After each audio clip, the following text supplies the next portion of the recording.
Welcome to The Foundry, where leaders are forged daily.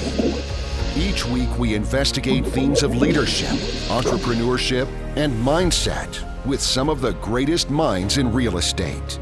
And now, the data scientist of real estate, George Roberts.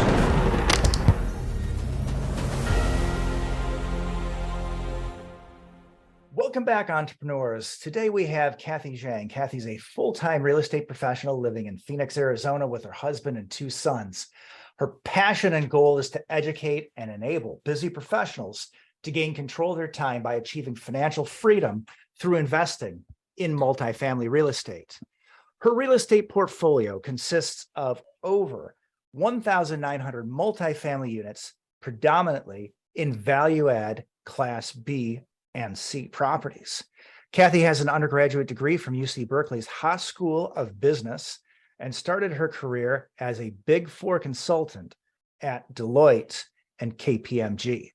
She then earned her MBA at Northwestern's Kellogg School of Management, ultimately landing her prestigious roles in medical device marketing at Philips Healthcare's Nuclear Medicine Division, St. Jude's Heart Failure Therapy Division, and finally at Align, the makers of Invisalign clear aligners. Welcome to the show, Kathy. Thank you so much. Happy to be here. Great. Well, look, you have an awesome story and you had a cool career before you did this. I love the marketing for Invisaligners, by the way. I think it's really cool. So when you get those things, they just want you to know, like, you made the right choice. This may have cost you thousands, but you did the right thing. So it really is the right choice. Because it is the right choice. That's right. So yeah, I'm still using them, by the way. Awesome product. Good stuff. Totally agreed. All right. So yeah, I've been following your career for a long time. We've been in Yona's group together. We're doing LinkedIn together, and awesome group, by the way. So for our listeners that may not know you as well, tell us the story of 𝐿𝐵 Jang. Yeah, absolutely. So as I was really busy doing my W-2s, I had two young sons. And after a while, I just wanted more out of life and the ability to be there for my sons during their school time, during holiday events, and to be just more present than what my W-2 allowed me to do. And for a while, we had a lot of single family homes, and which we loved. We loved the passive income that was coming in from the single family homes, but we wanted to find a way where we can move up our retirement age, right? And have the flexibility to leverage our time the way that we see most fit for our family. And the more we thought about it, we realized passive income really would be the enabler. It would enable us to have freedom of time. It would allow us to not have to trade our time for our money, right? Because it's passive income, it's mailbox money.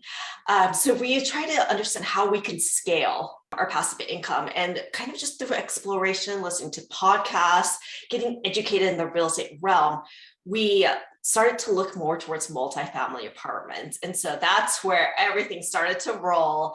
And with multifamily, I started off as a passive investor, really trying to learn what different syndicators did, what I liked, what I didn't like, investing in different geographies across the states. And that's kind of how we got started. Great. Take notes, ladies and gentlemen. Kathy did it the right way. Be a passive investor first, learn the ropes from the outside. So when I hear people say, like, hey, I went into single family, I heard about multifamily, did some passive investing first. I mean, that's really a long journey. So can you kind of take us through the passive income? Like how was it working out with the single family homes? How far did you get before you said, hey, we got to try something new? And then, the promised land, how far have you gotten? What did it take to get there? Yeah. So with the single families, we, back then we didn't know too much about real estate. I think it was a great learning opportunity for us to understand what the processes was like. How was it like to work with a lender? What partners we needed in place? For us, we ended up using a property management group to help us manage those properties because we were so busy with our W-2s. We just didn't have the time for oversight. Back then, we lived in the California Bay Area. And for us, we were more conservative and we wanted to be able to kind of touch and feel the properties. So we bought places that were local. Not that I recommend this because California is not a landlord-friendly state, and I learned that later on. Nor is it a great cash flowing place either. So, for us, it was truly baby steps, one step at a time. Once we kind of understood and learned more about real estate, we understood investing out of state was actually better for us. The cash flow was significantly better in out of state.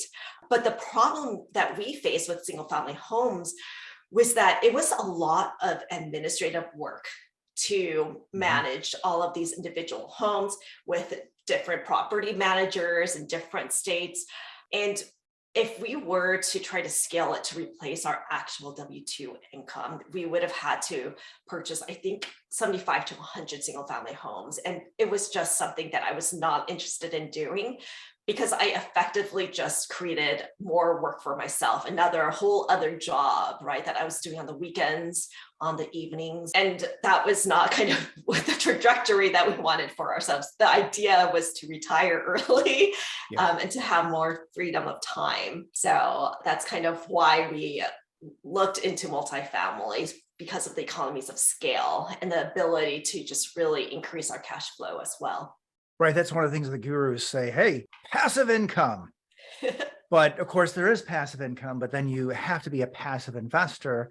And yeah, that's just, it's a different game, a great game though. Yeah, absolutely. All right. Excellent. And I know you've done a lot to build up your business over the years. You've got Diamond Point Homes, and now I believe you're with Vertical Street Ventures. So maybe you could take us through the progression, talk to us about some of the maybe costs and benefits of sort of being out on your own. And then with Vertical Street Ventures, you got to work with something you've really got a lot of experience, right? You've been in marketing, so you've done that in the corporate world. And then you were able to come over here and then work with a very large group and take over their marketing division. Yeah, great question. So with Diamond Point Homes, I was able to scale to about 130 million assets under management personally as a general partner. So part of that was a JV group that I was a part of, and then some syndications as well. Alongside of that, though, as part of my growth within my own portfolio, I partnered with Vertical Street Ventures. So during COVID times, I had moved to Arizona, to Phoenix in particular. And so while I was out here, I realized, why not look into the multifamily in Phoenix as well? However, I didn't have the network yet. It was a totally new geography to me. I didn't have the relationships with local lenders and things like that. And so I started to meet syndicators that were syndicating out in Phoenix to build those relationships. And one of them was the Vertical Street Ventures managing partners. And I also met other ones that have since also become mentors to me. But through getting to know Vertical Street Ventures, I realized that our values were very much in line. And so we started to partner in our syndications, and as part of that, we got to really understand each other's work ethics, our values, and it was very much aligned. And as I wanted to grow my portfolio, they were there to mentor me, which I absolutely recommend for everyone that's kind of going on this path. I think that's the fastest way to grow. You can absolutely learn on your own. It's not rocket science, but it does take longer to grow your portfolio if you do it alone. So the best ways to get mentors, and Vertical Street Ventures was that for me, and alongside their portfolio, my portfolio grew until we had, 7 partnerships together that we partnered for properties together. And at that point, we looked at each other and we're just like, it probably makes sense to, work even more closely at this point, because we know we have a great working relationship. And that's when I came on as the vice president of marketing, knowing the background that I have and the compatibility that we had as a team. And with Vertical Street Ventures, their portfolio is 300 million assets under management. So about triple my portfolio. And I think together as a team, being able to leverage different strengths of ours enables us to just achieve a lot more than we are able to do individually. And for me, my sweet spot was marketing. And, you're very much active on LinkedIn as well as I am, and things like that. And it just kind of fell pretty well together. Yeah, well, awesome. I think I see a lot in that, and some advice that I could have possibly benefited from. I know it's very good, I think, to do a few deals before you actually go and you form the LLC, you formalize it. I kind of do things backwards. There may be some people out there wondering, hey, do I have to go out there and get my LLC today? Well, not unless you already have your property, right? So Yes. I've sort of seen my group sort of come unglued and come back together. And it's, That's it's a great point. not necessary to just right out of the box say, hey, we're going to form this LLC and get very formal. Yeah, that's actually a really great point that I didn't know going into this field, but for new people coming through, I think it's so critical for them to hear that, because a lot of new people think that they need to just find the right partners and create those formal entities. When reality is that I think a lot of people enter this industry so pumped, so ready to go, but it takes incredible tenacity to make it through. And I see so many people drop out half a year later, 1 year later, because they just don't have the stamina really to kind of make it through. And if you're legally bound to other people at this point and you find that they're half in, half out, it's hard. It's super hard. So to your point, yeah, I absolutely recommend, you might want to even go on your own for a little bit, and until you're sure, until you have experience professionally with these individuals, then consider whether you will really want to legally join forces. Right. And people even get out there and start marketing themselves without the LLC. And that works too, because really you're not getting much protection out of that. I mean, you register your LLC in one state and there's another 49 where somebody could have the exact same Dash Capital Corp. Yeah. And, in today's world, also, a lot of just getting the right marketing out there is about marketing you as a person as well, right? And so as we've learned through what we've been doing on LinkedIn, it's showing people what your values are, what you stand for from a personal level. So it works. Yeah, awesome. Good. I think we should talk about some of your LinkedIn posts. I've got a couple of them up right here. But before we do that, obviously you are a marketing expert, marketing in the corporate world, marketing again here in a more entrepreneurial setting.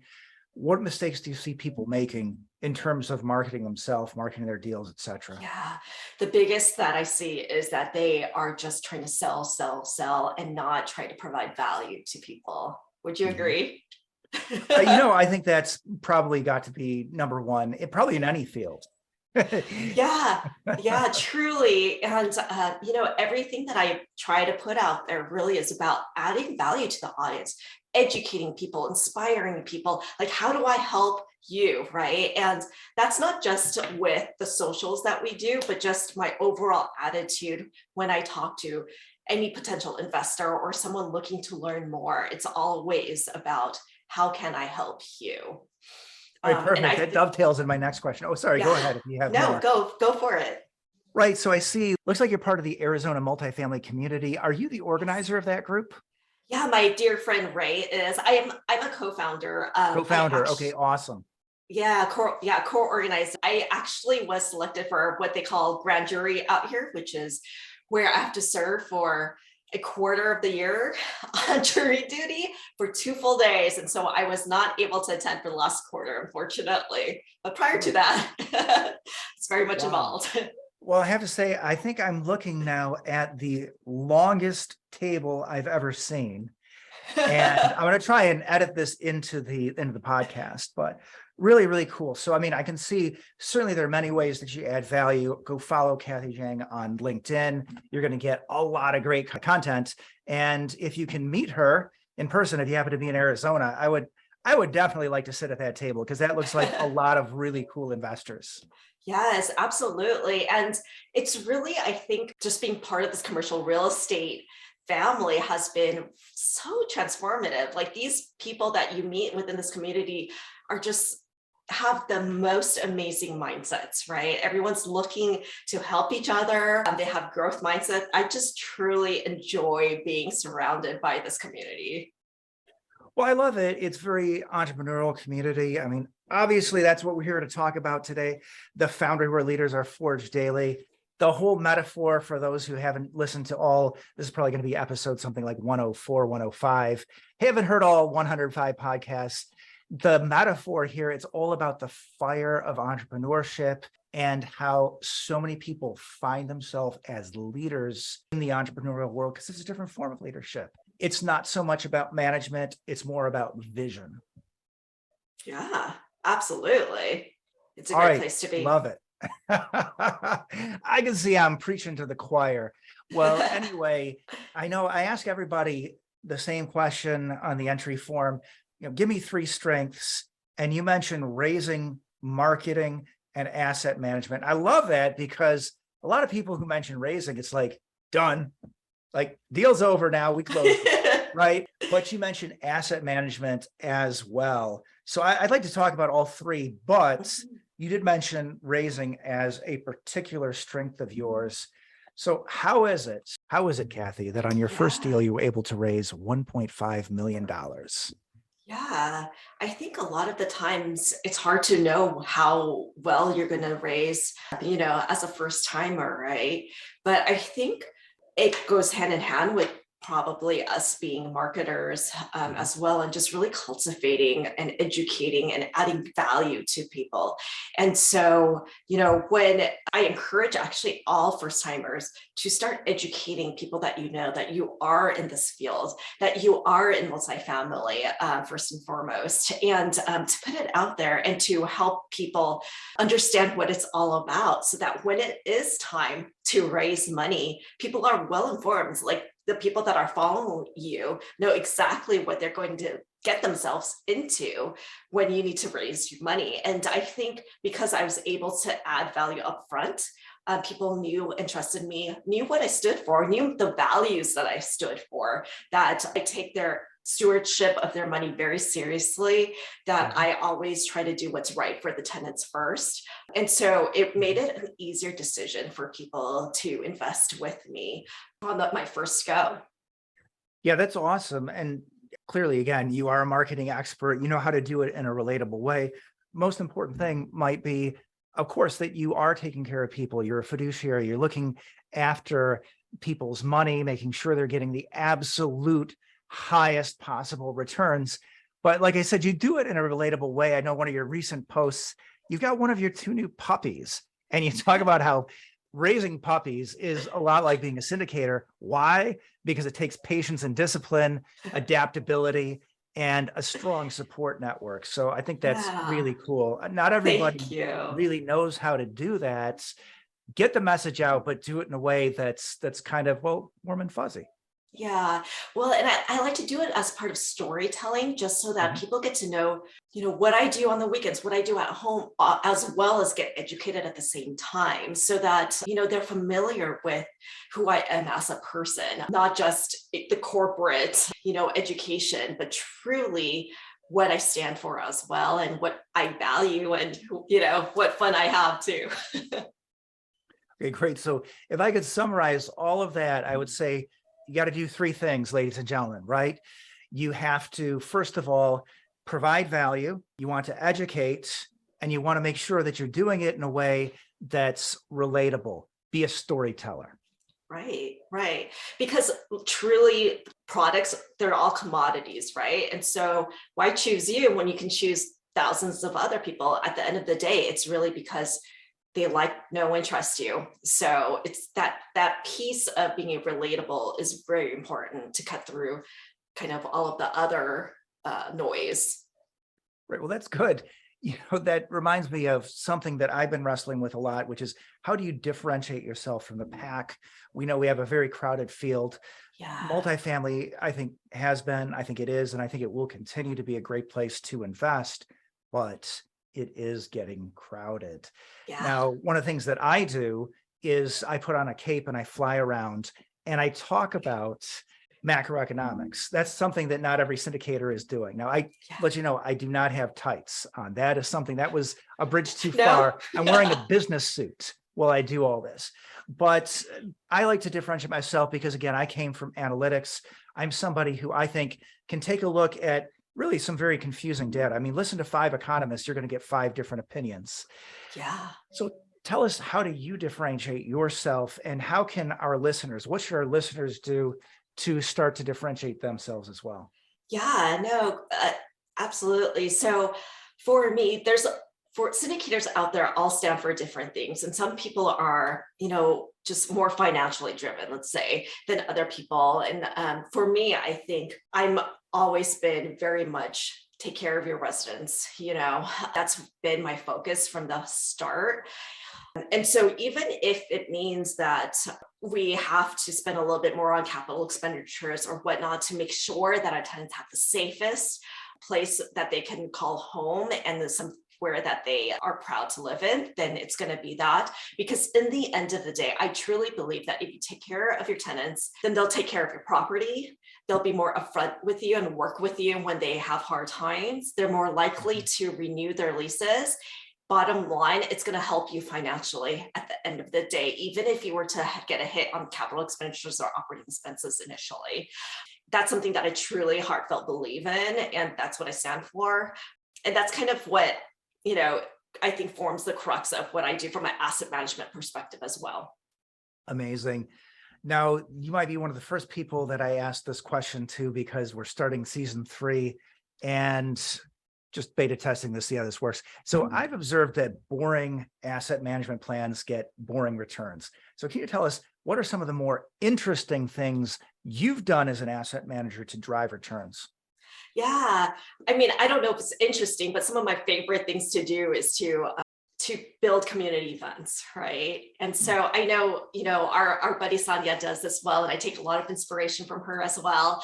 But it's hot out in Phoenix. So one of the things we did was right after school, we made sure that there was a shaved ice truck out there in the dead of summer to just really, and we invited our entire apartment community, let them know in advance, and the music on the shaved ice truck was on, and we just paid for it upfront for any of the tenants, all the kids, every single person to come through. Even, our maintenance guys came through, everybody to just enjoy, get to know each other, have fun, and, talk to each other, like really get to know each other. And I love doing those types of things just because as our community gets to know each other, they learn to take care of each other.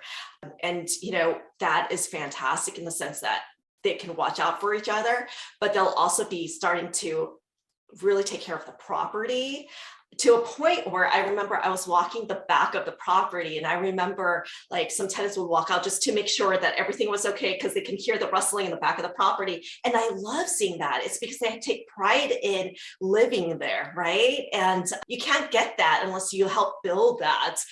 So we do that all the time, consistently have events where they can really build that together.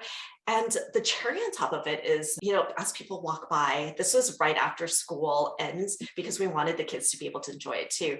But you know what? All their classmates that, walked by also saw this shaved ice truck, saw what was going on, heard the music. And so it was also great for marketing purposes as well. I just love it. And I wasn't going to mention Sajid, but you mentioned her first. So Nadia is amazing. And I asked her, how do you get 80% of your tenants to release? But yeah, the community days are a big part of it. And love that you're doing that. We've done a community day out at our place. Worked really well. Can't wait to do another. Good stuff.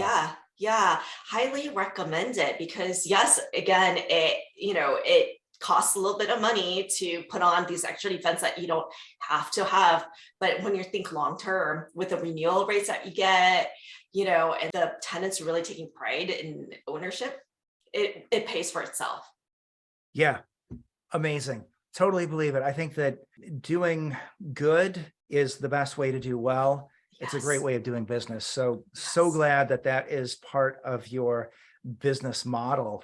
Well, from there, I want to say, okay, so you did say you raised 1.5 million on your first syndication, and you mentioned about providing value. So is that really it? Is there anything deeper to dig into? So if you're out there educating people like you are, if you let people know, educate them not just about, hey, what is syndication, but hey, I'm a syndicator.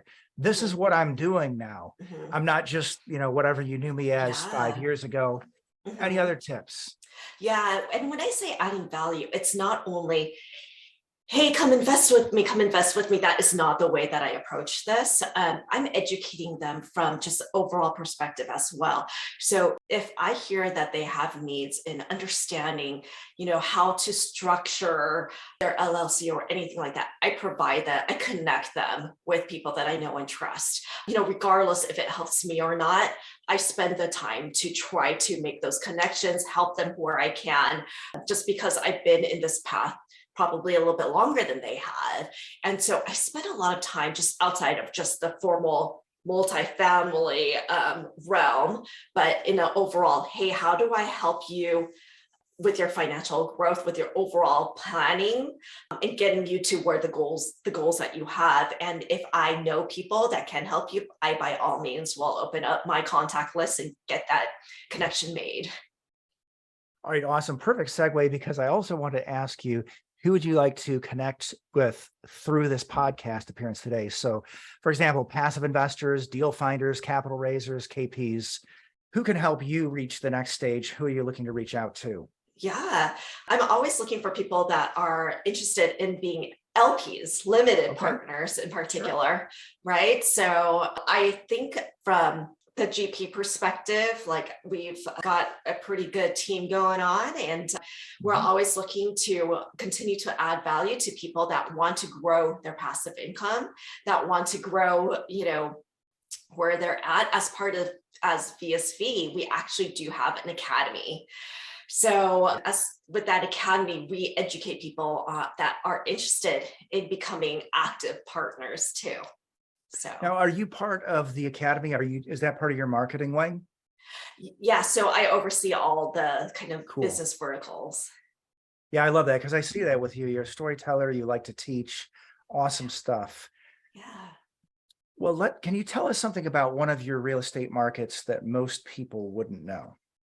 That's a toughie. So just like random facts about it? Could be a random fact, could be about how quickly Phoenix is growing, or it could be something just about how cool it is, and people didn't know how awesome your markets are. Yeah, one of the biggest, I don't know if it's a myth, considered a myth or not, but everyone keeps asking me, isn't Phoenix going to run out of water soon? Right? Because it's the middle of the desert, it's scorching hot, half of the year, which I think is a very valid question, but it's interesting because Phoenix actually has the infrastructure where it recycles almost all of its water. And so we are not reliant on, the natural lakes and whatnot that California is per se, but we have built our own systems where we are actually pretty much self-sufficient. So I don't know, it's just been one of those questions that is interesting to get, but I love to just kind of let people know water is not of concern at all in Phoenix. They actually have not had to have water restrictions from a residential perspective at all. When I lived in California, I remember times where we were told to stop watering our lawns because we're in a drought situation, but that actually doesn't happen in Arizona. So we've been very lucky in that aspect. Okay, interesting, because I've been reading a lot about this water situation. So where do you get all your water? Is it coming out of the Gila River, or? So it's mostly recycled. So we built the infrastructure to recycle it. Yeah. Okay, good. Well, you got to go talk to those people who get their water from the Colorado, because they're all at each other's throats these days. No. Yeah. And we don't have such a big role within the Colorado River too. And it hasn't been necessary because we built the infrastructure. So you don't actually get any water from the Colorado, or you do? I think it's something like 23%. 23. Okay, so you are getting Colorado some. River comes to us, and it was reduced maybe a year ago actually, but it really doesn't impact us too much because we're recycling. Okay, good. Yeah, go talk to the other ones. They're making me nervous. I don't know what's going to happen next. Get it. Like the Michigan-Ohio border war or something. All right. Well, anyway, so you got any tips for us about growth? So obviously you've grown your career tremendously, right? You started with a single family. You built your own business, and I think you said up to $130 million asset under management. You work with a group that's now had over 300 million. So what were some of the stumbles that you've maybe had along the way, seen along the way? What'd you learn from them? Yeah, there's a lot of lessons learned, but luckily, I think the mistakes that you make, you learn the most from. I mentioned this before and I'll reiterate it. I think mentorship, like working with more experienced people is huge. Even for my first multifamily property that I was active on, I went in as a joint venture. So it was just me and a handful of other people that went in with our own money. We didn't take any outside investors, but I was the least experienced of them all. And so what I think a lot of new people need to keep in mind is you need to understand how you can provide value, right? And so for me, I brought the sweat equity when I was the least experienced, and that's how I learned. And I continue to try to always add value ever since. And so as I looked for mentors in Phoenix, when it was a completely new geography to me, I looked to understand what my mentors' biggest needs were and whether or not I can help them with it. And typically people need help with raising, and I happen to have a network of people that needed to find places to park their money. And what I did for my various mentors was I made the connections. I said, hey, look, this is a person.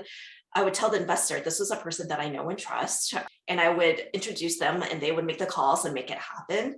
And so I was able to introduce them to millions of dollars from my investor group as well.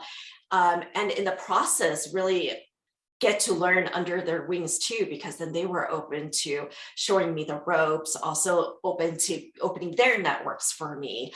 And then in the meantime, because I didn't have my own syndications at that time, my investors were learning the ropes on what it was to be investing in multifamily syndications.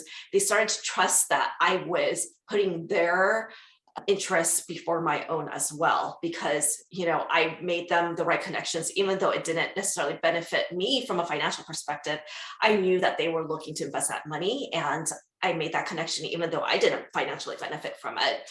And that actually cultivated my relationship with investors. And so when I actually had my own syndications, they wanted to be part of it because they knew that I had their best interest in mind. I think that's one of the best things that a person can do. If you're personable, if you have a large network, just connect people and you'll be surprised at just how valuable it is. Not every connection you make is going to come back to you, but you make 10 and one comes back in a big way. Wow. That's a great return on investment. Yeah, absolutely. It's always about adding value to everyone.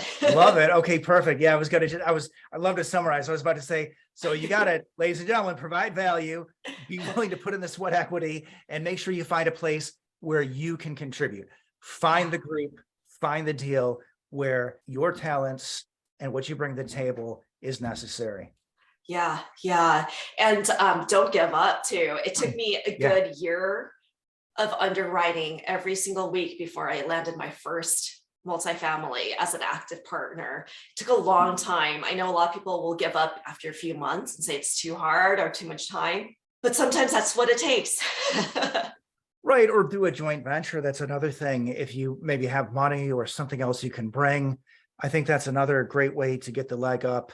Yeah. Don't give up. Things may get a little harder in this industry, but it's all relative. Look at the stock market, look at everything else. Yes, and then we look true. at the stock market now and we're seeing how it's dropped and it's recovered a little bit, recording now on the first day of February, 2023. And we don't know where it's headed next. We have no idea. Yeah. And I love educating and this towards that effect, actually, because so many people are comfortable investing in stocks, right? But then it doesn't always come to mind, hey, should I diversify my portfolio? And as crazy as stocks have been these days, I think it's been a great learning opportunity for people to start understanding, hey, diversification might actually be a great play for my portfolio at this point in time. Diversification is something as steady as real estate. It's a hard asset that retains its value, right? So. Oh yeah, and even better if it's got cash flow to go with it. Yes, if you're lucky enough, absolutely. All right, wait a second. You know what? I realize there's one more thing I have to ask you before I start asking left field questions. So it looks like you're promoting a national conference for your company right now. So tell us, when is VSV Con going to be coming up? Yeah, thanks for asking. I appreciate it. So April 28th through 30th, it's going to be in Scottsdale, Arizona, in Talking Stick Resort. So this is really for people that want to become active in real estate. We talk from really just the fundamentals of multifamily to the economy, how multifamily is impacted, what strategies and plans you should make for 2023. And then we go and deep dive into even the property. So we will go on bus tours. We'll take everyone, load them up with buses, take them to some of the properties that we owned and show you guys how our strategies come to life, how we bring benefit to our tenants, and how we adjust our business plans too, as we kind of do our due diligence and see how things come about, what adaptations we need to make. So we cross a broad swath of things. We'll talk about also taxes as it relates to real estate and the advantages being in real estate for tax saving purposes.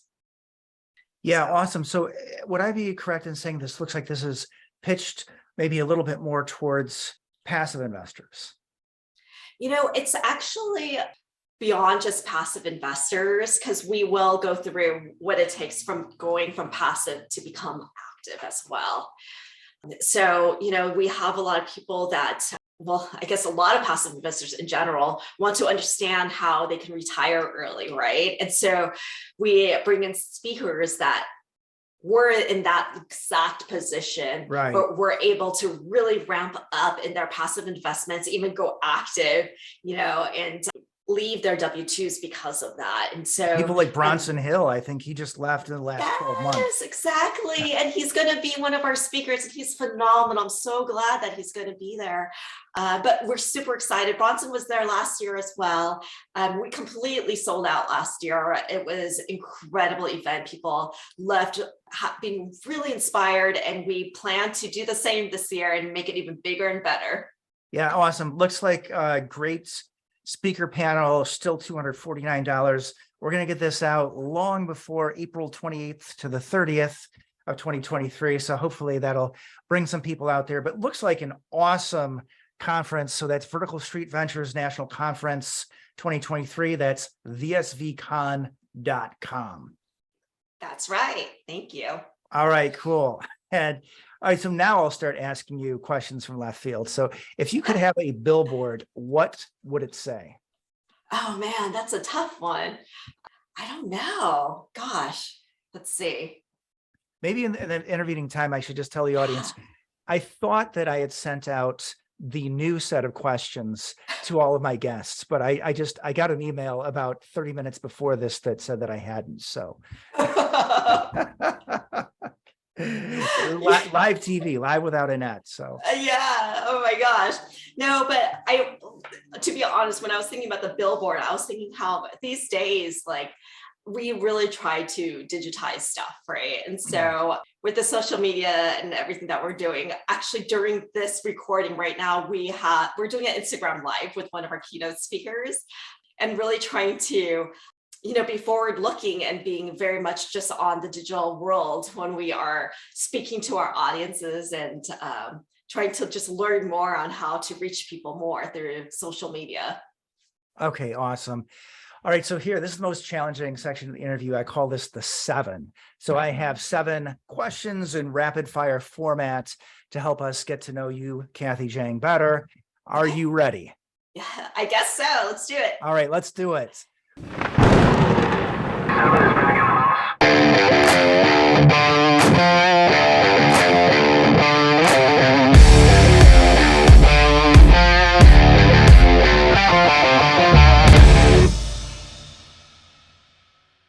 If you could be known for only one thing, what would that be?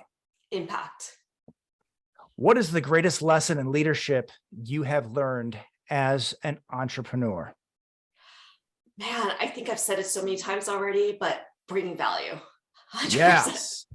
What personal characteristic has been pivotal to your career? Tenacity. All right, so here, this is where we take a nod to the randomness in the universe. I've got some random question cards here. Just tell me when to stop cutting the deck. All right, let's stop. All right, top question. If you could design and build a room of your own, Okay. what would it be like? Oh my gosh. As close to a spa as possible would be so lovely. I thought you'd maybe say an art museum, because we were talking about this before. This is not a background. You have some beautiful art behind you. Love it. I think that's what I would build. But you know what? I think maybe I should steal your idea. A spa would not be a bad idea. Would love Okay, it. name Would a love book it. that has helped to forge you as an entrepreneur and as a leader, and why. Oh man, I say Atomic Habits a lot, only because I think us as entrepreneurs, we have such grand ideas and goals and things we want to accomplish, right? But sometimes we find ourselves at the starting line and just am overwhelmed by the magnitude of the goal. But with the book Atomic Habits, it's more about taking those incremental steps. What daily habits, like whether it's like 5 minutes that you build into your coffee routine or whatever it is that you tie to existing routine, the smallest thing, but make sure that you do it every single day. And if you do that every single day for, let's say, a year, you continue to build on it until you actually get to your goal. I love that concept because it makes everything so much more achievable when you take it a little bit at a time. Beautiful pick. Can you describe a failure or misstep and what it taught you? Oh, good question. I think finding the right team members is always very difficult, first of all.